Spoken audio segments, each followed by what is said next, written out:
All right, ready to dive into a world of neon lights, gritty streets, and a Cinderella story that's anything but traditional. Sounds intriguing. We're talking Anora, a film that's got everyone buzzing. And today we're dissecting a rave review from Nick Shager, who seems to think this movie is something really special. Oh, Shager. He's got a great eye for these kinds of films. He really does.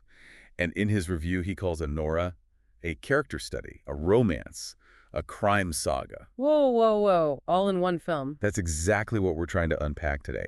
Is it trying to do too much, or does it actually pull it off? Well, from what I've heard and seen, it sounds like it could go either way, but that's what makes it so interesting, right? Exactly. So let's start with the basics. Brighton Beach, a strip club, a protagonist named Anya. What does Shager say about the film's setting and our main character? He really hones in on the authenticity that Sean Baker, the director, is known for. Oh, yeah, the guy who did the Flora Project and Red Rocket? Exactly. He's got this amazing ability to take viewers into worlds they might not know otherwise, and he does it with this raw, almost documentary-like style. So it's not your typical glamorous portrayal of a strip club. Not at all.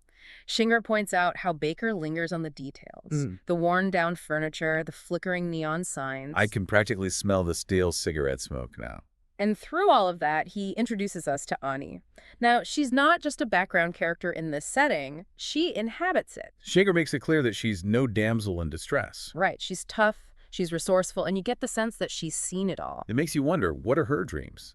What are her aspirations, stuck in this world? Shager hints at this kind of weariness in Ani, but also this flicker of hope that maybe, just maybe, there's something more out there for her. Which leads us to Ivan, our Prince Charming. Yes. Ivan, dripping in wealth and completely oblivious to Ani's reality. And he's immediately smitten. Classic Cinderella, right? But with a twist. Oh, how so? Shocker's quick to point out that Baker doesn't shy away from the transactional nature of their relationship.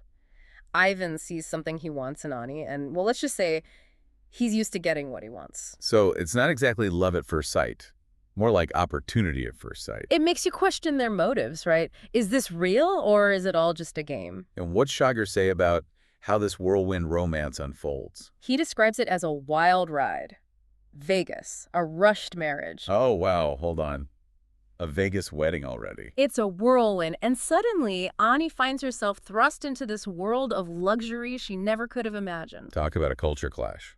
Right. It's like Baker's taking these two characters from completely opposite ends of the spectrum and smashing their worlds together.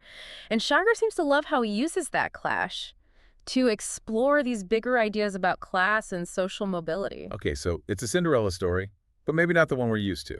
More like Cinderella with an edge. And maybe a few dark secrets lurking beneath the surface. So Ani's traded in the hazy lights of the strip club for glittering chandeliers and champagne wishes. But Shager makes it clear this isn't your typical rags-to-riches fairy tale. Where do things start to take a turn? Well, Ivan's family, they're a whole other story. Shager describes them as this formidable presence. Oh, I bet. Talk about intimidating in-laws. Right, and he hints that they're not exactly thrilled about Ivan's whirlwind marriage. You think? I mean, Ani's past is about as far from their world as you can get. Shager really digs into this clash of worlds, especially when it comes to how Baker visually represents it. He talks about this scene where Ani's at a high society gala. Okay, picture this. Ani, used to the smoky atmosphere of a strip club, now she's surrounded by diamonds and tuxedos. And Baker doesn't let us forget where she came from. Shager highlights how he uses these quick cuts, these flashes of the strip club, almost like Ani's past is haunting the edges of this new reality. So even though she's physically stepped into this new world, she can't quite escape where she came from. It's brilliant, really. And as Ani's trying to navigate this new life, things start to get a little, well, messy. Messy how? Remember those hints of crime saga that Shager dropped earlier? Oh yeah, things were definitely pointing in that direction. Well, those shady dealings start to take center stage. He describes this underlying tension building as Ani gets pulled deeper into Ivan's family business. And how does she handle that? Is she in over her head, or does she rise to the occasion? That's what's so great about Anora, according to Shager. Ani's not just along for the ride. She's taking the wheel. In a way, yeah. He says she plays the game, but with this underlying sense of defiance, like she's figuring out the rules as she goes along. So she's adapting, using what she knows from her old life to survive in this new one. Exactly. And Shager points to Mikey Madison's performance as key to this.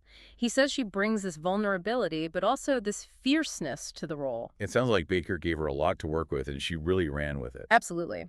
And Shager argues that it's through Ani's journey that Baker explores this bigger theme of exploitation. Oh, interesting.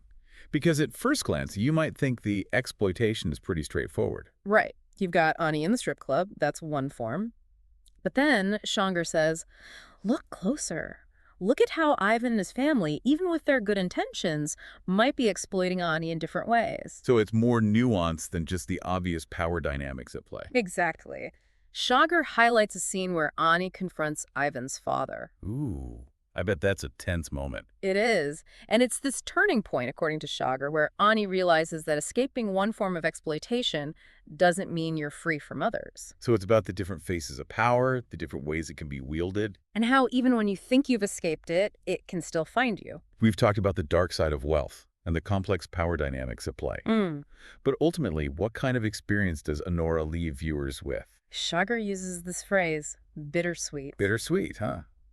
That's intriguing. What does he mean by that? He says that despite the darkness, the film isn't without hope. It's like Ani's journey, even with all its twists and turns, still manages to shine a light on the resilience of the human spirit. That's something you see in a lot of Baker's films, that ability to find those glimmers of hope in unexpected places. Exactly. And Shager even compares Ani to the setting of Brighton Beach itself. Oh, so?